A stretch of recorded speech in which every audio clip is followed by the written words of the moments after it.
you're doing so great, you could probably just have a little piece. Oh, you look so skinny, you look much better with a wee bit of fat on you. I've seen for meat on a butcher's pencil. Believe it or not, these people are sabotaging your diet, although they mean well, alright? Sooner or later, you're going to find yourself in a toxic nutritional environment where people don't quite understand what you're trying to do, and they will try and throw you off course. They might fear for your health. Oh, you're wasting away, you don't look as good that skinny, you look ill. They might also act insulted if you turn down what they're offering, or you're too good for my cake that I made. Alright?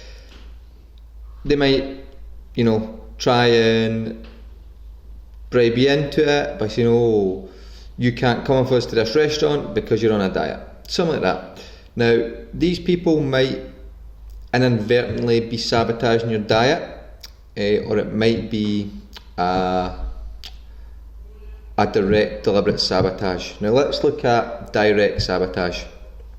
Being aware of it will help you overcome it, because it will allow you to walk away or remove yourself from the situation. That's quite an easy one, that direct sabotage, and it usually happens because people are scared that you're going to leave them behind. If you look much better, you've got more confidence, you might not want to be friends with them, be their partner, etc, etc. The difficulty is the inadvertent sabotage, probably from those closest to us. So, for instance, an example might be that it comes to the weekend, you've been really good on your diet all week, and you decide that you want to get a takeaway on a Saturday. Now, you really shouldn't get a takeaway because it makes you feel pretty rubbish afterwards.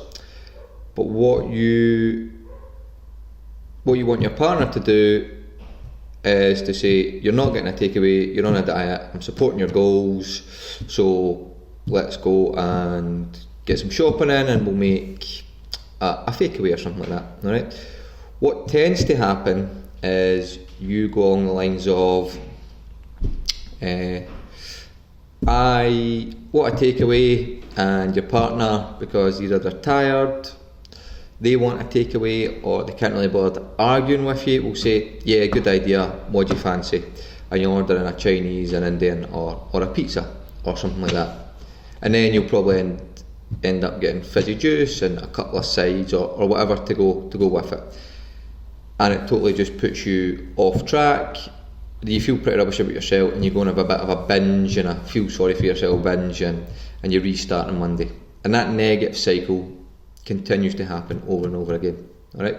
So it's recognising that can happen, and the way to get over it is by really sitting down and being honest with your partner or those who are sabotaging you without knowing it, and saying, look, I'm overweight, here's how it makes me feel, and I really need your support, because to lose weight, I need your help, because it's going to make me feel better, I'm going to look better, I'm going to be more confident, etc, etc. So basically let them know, I know I'm overweight, you don't need to be nice to me, it makes me feel pretty rubbish about myself, I do want to change it, but I need your help to change it.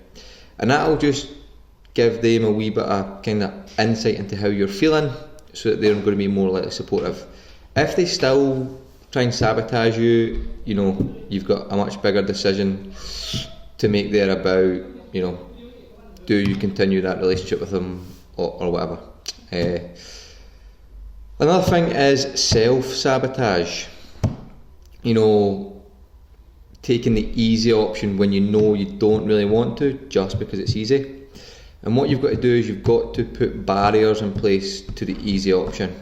For instance, if you have a cupboard that's filled with treats and sweets and crisps, just don't buy that.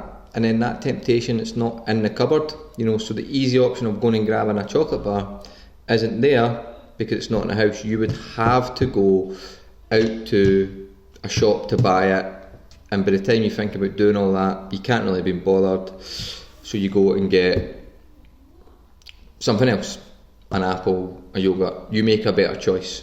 Alright? One thing I tend to do is I give myself a morning message attached to my alarm, so that when I go to switch my alarm off or snooze it, I see the morning message. It just makes me think, why am I doing this? Why am I getting up at this time? What is the goal? It reminds myself of that, and it gives me that wee bit of motivation to overcome the easy option, and I get up out of my bed and I go and do my workout. Alright?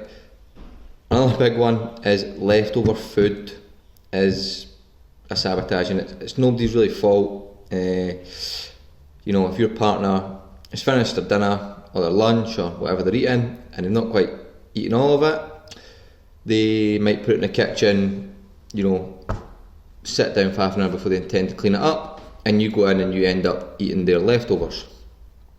Alright? Now, that's obviously your fault. It's not your partner's fault, but you can remove that temptation by asking your partner, can you go and when you're putting your plate in the kitchen or the dishwasher, just make sure that you put all the food in the bin. Alright? A very recent example of this is one of my one-to-one clients sent me a photo where she had decimated the rest of the pastry she had made in fairy liquid, and that completely removed the temptation for her to eat that because it was covered in fairy liquid. So where are your temptations? Where are you taking the easy option when you know you should be taking the other option? And put obstacles in your face to make these easy options much more difficult, so that you can choose the option that you want to take and you need to take. Alright? If you get any questions, stick them in the Facebook group and I will get round to answering them for you. Alright? Speak soon.